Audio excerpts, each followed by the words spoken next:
दोस्तों, जैसा कि आपकी इंग्लिश को बेहतर बनाने के लिए हमने एक मुकम्मल इंग्लिश ग्रामर कोर्स का आगाज़ किया है, जिसमें आप इंग्लिश ग्रामर की बेसिक चीज़ें सीख कर इंग्लिश बोलचाल बआसानी कर सकेंगे। इस ग्रामर कोर्स की 4 क्लासेस हम ऑलरेडी अपलोड कर चुके हैं, जिनका लिंक आपको नीचे डिस्क्रिप्शन में मिल जाएगा। आज हमारा सबक नंबर 5 है, जिसमें आपको ग्रामर में आम तौर पर इस्तेमाल होने वाली कुछ चीज़ें आपको इसमें सिखाएंगे। हमारे साथ लगातार इंग्लिश सीखने के लिए हमारे चैनल को सब्सक्राइब करें और साथ में बेल आइकन को भी प्रेस कर दें। इस सबक के नोट्स अगर आप अपने मोबाइल या लैपटॉप में सेव करना चाहते हैं, इसका लिंक आपको नीचे दिए गए डिस्क्रिप्शन से मिल जाएगा। तो चलें दोस्तों, हमारे आज के सबक नंबर 5 का कर लेते हैं आगाज़। लेकिन उससे पहले दोस्तों, मैं चाहूँगा कि आपको ये पता होना चाहिए कि आपने प्रीवियस क्लास यानी सबक नंबर 4 में क्या सीखा था। दोस्तों, आपको मैंने प्रीवियस क्लास में 4 चीज़ें सिखाई थी। This, that, these and those. ये आमतौर पर हम इस्तेमाल करते हैं। इनको आप कैसे सही तौर पर राइटिंग और स्पीकिंग में इस्तेमाल कर सकते हैं, वो आपको मैंने प्रीवियस क्लास में सिखाया था। अगर आपने सबक नंबर 4 को मिस कर दिया है तो उसका लिंक आपको नीचे डिस्क्रिप्शन में मिल जाएगा। तो चलें दोस्तों, हमारे आज के जो सबक नंबर 5 है उसके बारे में आपको बताते हैं कि आपको इसमें क्या कुछ सिखाएंगे। सबसे पहले तो हम आपको ये बताएंगे कि फ़िक्रा क्या होता है, यानी जिसे इंग्लिश में सेंटेंस कहा जाता है। उसके बाद आपको ये बताएंगे कि एक सेंटेंस की कितनी किस्में होती हैं। सेंटेंस की जो किस्में होती हैं दोस्तों, आम तौर पर अपनी राइटिंग और स्पीकिंग में आम तौर पर सेंटेंसेस की तमाम उन किस्मों को हम इस्तेमाल कर रहे होते हैं।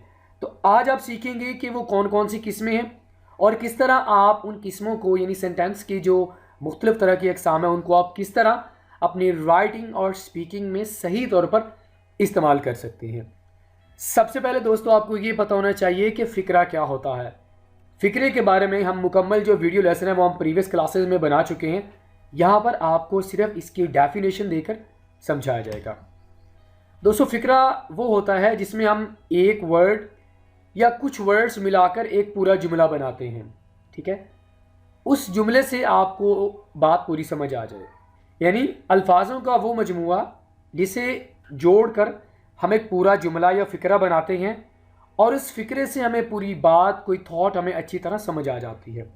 एग्जाम्पल से हमें बेहतर समझ आएगा, जैसे कि अली खाना खाता है, अली ईट्स मील। जब आप कहते हैं ना अली खाना खाता है, तो आगे वाले को बात पूरी समझ आ जाती है, कोई इबहाम यानी कोई शक वहाँ पर नहीं रहता। अली ईट्स मील, सब्जेक्ट, वर्ब, ऑब्जेक्ट, इन तीनों से मिलकर हमारे पास एक पूरा फ़िक्रा बनता है। ठीक है, आलिया स्कूल जाती है, आलिया गोज़ टू स्कूल। यहाँ पर जब आप किसी को बताते हैं कि आलिया स्कूल जाती है, आगे वाले को बात फ़ौरन समझ आ जाती है। जब आगे वाले को बात पूरी फ़ौरन समझ आ जाए तो उसे हम कहते हैं जुमला। ठीक है, पूरी डिटेल में यहाँ पर हम बात नहीं करेंगे। अगर आप पूरी डिटेल में समझना चाहते हैं तो आप हमारी जो प्रीवियस क्लासेस हैं उनको देख सकते हैं। तो चलें दोस्तों, हमारे आज के जो मेन टॉपिक है यानी सेंटेंसेस। सेंटेंसेस की कितनी किस्में होती हैं और उन सेंटेंसेस के नाम क्या हैं, उन सेंटेंसेस को हम किस तरह अपनी डेली रूटीन में इस्तेमाल कर रहे होते हैं, लेकिन हमें पता नहीं होता कि हम कौन से जो सेंटेंसेस हैं वो इस्तेमाल कर रहे हैं। आज आप इस वीडियो लेसन में सीखेंगे। दोस्तों, हमारे पास सेंटेंसेस की 5 टाइप्स होती हैं। ठीक है, सबसे पहले हमारे पास हम बात कर लेते हैं जी सिंपल सेंटेंसेस की।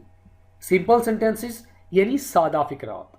ठीक है, सादा फ़िक्रात में क्या कुछ आता है, यानी ऐसे फ़िक्रात जो कोई हकीकत बताने के लिए हम इस्तेमाल करते हैं, अपनी राय देने के लिए इस्तेमाल करते हैं, या कोई भी आपके ज़हन में सोच आती है वो बताने के लिए आप सिंपल सेंटेंसेस को यूज़ करते हैं।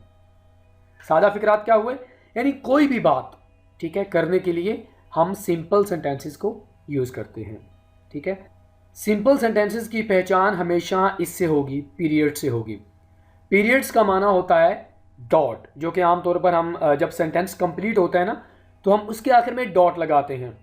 अब डॉट का माना क्या होता है, यानी ये बताता है कि यहाँ पर एक जो मुकम्मल सोच है, कोई मेरी बात है, कोई मेरी राय है, वो यहाँ पर मुकम्मल हो गई है।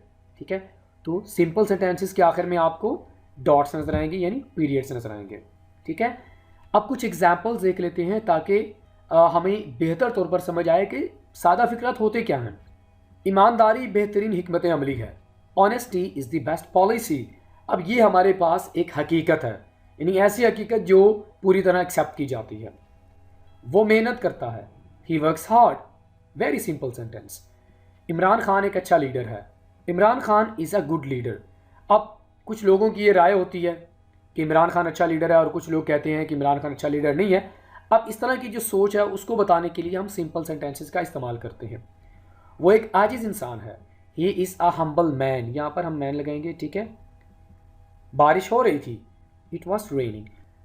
तो इस तरह की बातें जो हम आमतौर पर अपनी डेली रूटीन में कर रहे होते हैं, अपनी राय बताने के लिए, कोई सोच बताने के लिए, ठीक है, उन तमाम चीज़ों को बताने के लिए हम सिंपल सेंटेंसेस का इस्तेमाल करते हैं। सिंपल सेंटेंसेस के हमारे पास दो और नाम भी हैं, जिसे डिक्लेरेटिव, ठीक है,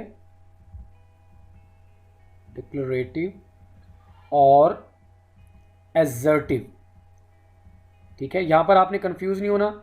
एसर्टिव, सिंपल सेंटेंस और डिक्लेरेटिव, तीनों का फंक्शन सेम होता है। तो जब भी आपके सामने एसर्टिव आए, डिक्लेरेटिव आए या सिंपल सेंटेंसेस आए, आपने कंफ्यूज नहीं होना, क्योंकि दोस्तों इनके नाम तो तीन है लेकिन तीनों का फंक्शन बिल्कुल सेम है।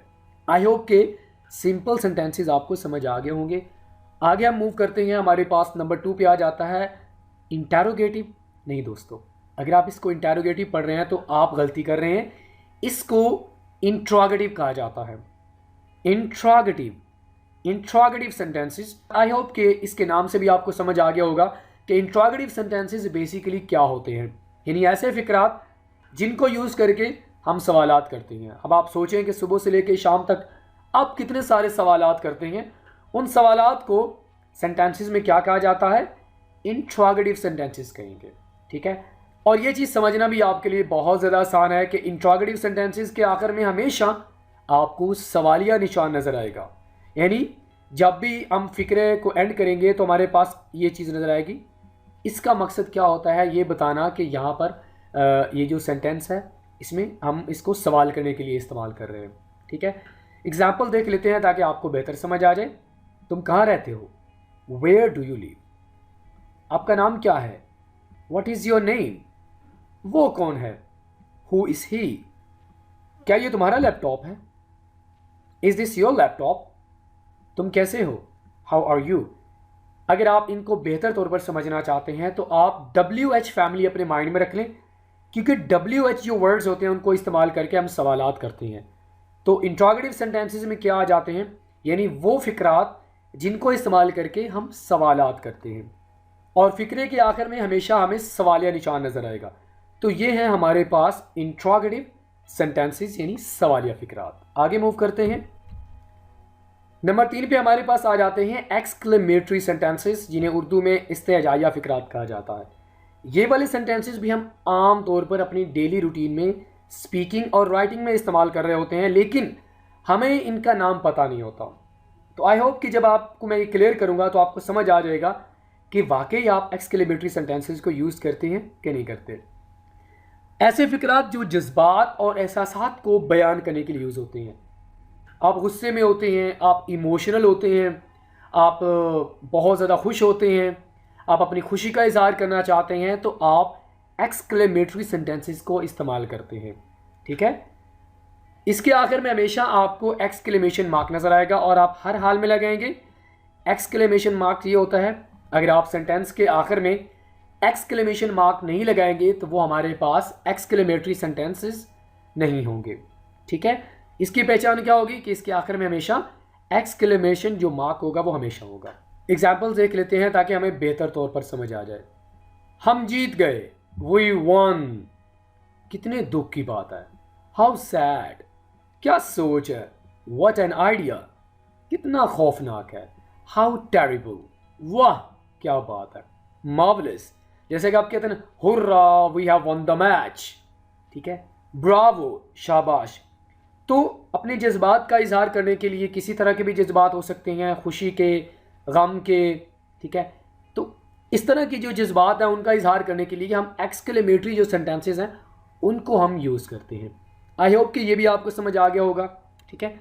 आगे मूव करते हैं, आगे हमारे पास आ जाते हैं जी इम्पेरेटिव सेंटेंसेस। इम्पेरेटिव का माना होता है हुक्म करना, यानी ऐसे सेंटेंसेस जिनको इस्तेमाल करके आप हुक्म कर सकते हैं, किसी को नसीहत कर सकते हैं या आप दरख्वास्त करते हैं। तो इन सेंटेंसेस को यूज़ करके हम 3 तरह के काम करते हैं। किसी को हुक्म देना चाहते हैं, नसीहत करना चाहते हैं या दरख्वास्त करना चाहते हैं, तो आप इंपेरेटिव सेंटेंसेस का इस्तेमाल करेंगे। फ़िक्रे के आखिर में आपको 2 तरह के जो निशानात हैं वो नज़र आएंगे। पीरियड्स, ये मैं आपको बता चुका हूँ कि आखिर में डॉट का आ जाना या एक्सक्लेमेशन मार्क, ठीक है। तो इसके आखिर में हमें 2 तरह के मार्क नज़र आएंगे। इंपेरेटिव सेंटेंसेस यानी जिसको आप हुक्म, नसीहत या दरख्वास्त करने के लिए इस्तेमाल करते हैं।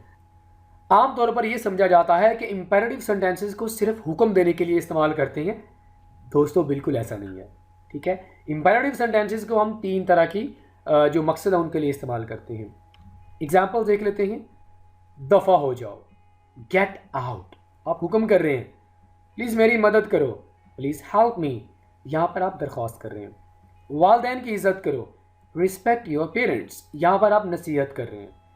आहिस्ता गाड़ी चलाओ, ड्राइव स्लोली, सो जाओ, गो टू स्लीप, ठीक है। तो इंपेरेटिव सेंटेंसेस क्या होते हैं? हुक्म करने के लिए, किसी को नसीहत करने के लिए या दरख्वास्त करने के लिए आप इंपेरेटिव सेंटेंसेस का इस्तेमाल करते हैं, ठीक है दोस्तों। आगे हमारे पास लास्ट सेंटेंसेस की टाइप्स है, वो है ऑप्टेटिव सेंटेंसेस। अच्छा दोस्तों, आमतौर पर ऑप्टेटिव सेंटेंसेस को सेंटेंसेस की जो बाकी टाइप्स हैं उनमें इंक्लूड नहीं किया जाता। आमतौर पर यह समझा जाता है कि सेंटेंसेस की 4 टाइप्स हैं, लेकिन इसको बहुत कम इस्तेमाल किया जाता है, यानी इसको इंक्लूड किया जाता है। बाकी हम इसे इस्तेमाल बहुत ज़्यादा करते हैं। ऑप्टेटिव सेंटेंसेस को कहा जाता है जी दुआया जुमले, वो फ़िक्रा जिनको आप दुआ या बद दुआ देने के लिए यूज़ करते हैं। अब आप फ़ौरन आपके माइंड में ये चीज़ आई होगी कि जी हाँ, हम इन सेंटेंसेस को तो आमतौर पर इस्तेमाल करते हैं, ठीक है।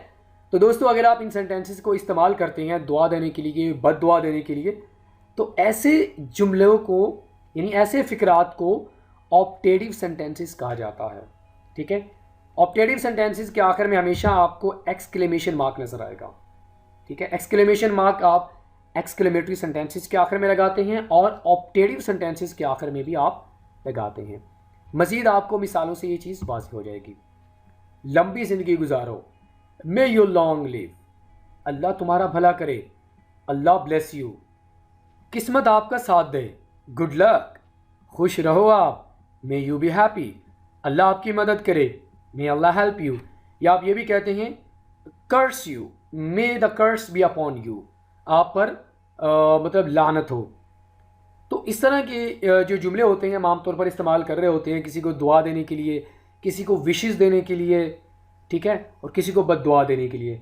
तो इस तरह के जो फ़िक्रात होते हैं इन्हें इंग्लिश में ऑप्टेटिव सेंटेंसेस कहा जाता है।